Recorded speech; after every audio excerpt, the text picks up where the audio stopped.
look over there at those shakers. You'll all be getting one of those to take away at the end of the evening. And he's actually the founder, and also he's the author of Power of Food. So let's welcome up Adam Hart.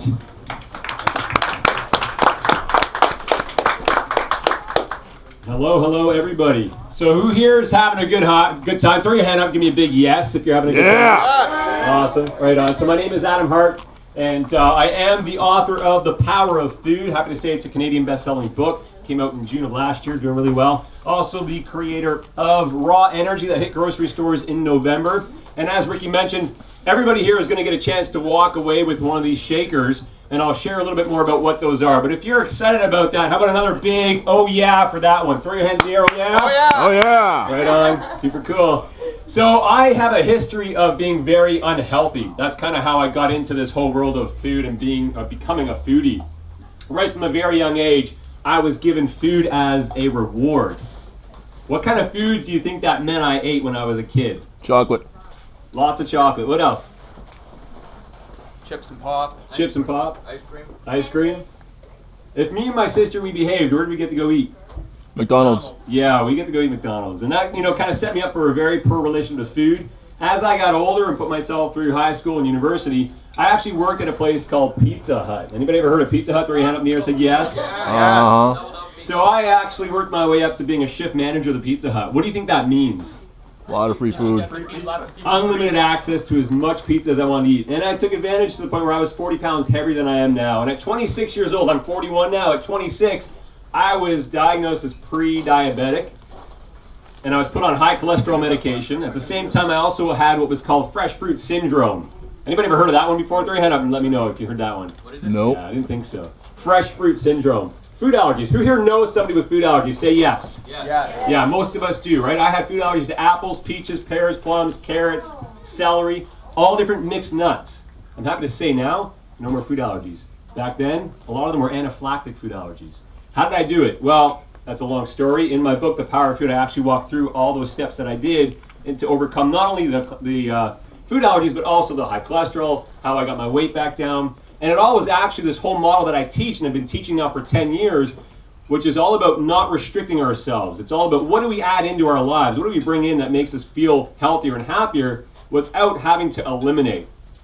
Now, most of the things that we try to do to get healthy require some sort of an elimination, right? Who here knows somebody who's ever been on a diet before? Throw your hand up, say yes. Yes. Most of us know somebody, if not ourselves. I was on several in the past.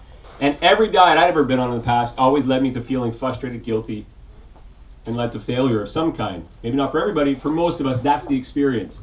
Well, what I found out through athletics and discovering the power of food is really, there's some key nutrient-rich foods that I started to add into my diet that essentially helped me to do the number one thing that I think most of us need to do, and that is control our blood sugar. When we control our blood sugar, everything changes. And that's not just for diabetics, not just for anybody pre-diabetic, it's for all of us. Most of us, unfortunately, have a diet that's heavily based on processed food.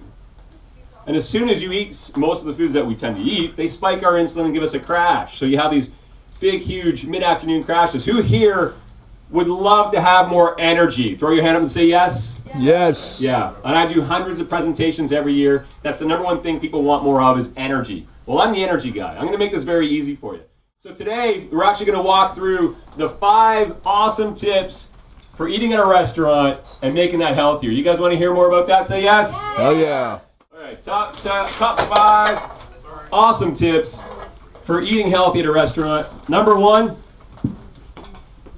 take half of your portion to go as soon as you order it. Who here's ever heard of that before? Oh, good one. Yeah? Yeah, I think that's a little bit of an original one. So, or even if you are eating something like we are today, where it's almost like a buffet style, why not use a smaller plate or fill up half the plate? Give that a try, eat what you're getting, because most of the time your body does not nearly need as much of the nutrients that we're getting from a bigger portion. It ends up actually weighing down our digestive system, and as soon as your digestive system gets weighed down, you're creating acidity, your immune system starts to crash on you. So do half your portion, your digestive system will thank you, plus you're going to have so much more energy, because if everything is easier for you to digest, it automatically converts into more energy. Sounds good? Yeah. Okay, when I say sounds good, what I want you to do is throw your fist in the air and say, oh yeah. Oh yeah. Sounds good? Oh yeah. All right, what's up at the back? Where are you guys? Are you guys part of this? Yeah, there you go. Awesome. All right, so there's the first tip for you of the top 5 is half your portions. Either ask them right away to put it in a takeout container, or if you're doing a buffet style, maybe do a smaller plate, or just fill up half your plate, and obviously as much veggie as you can.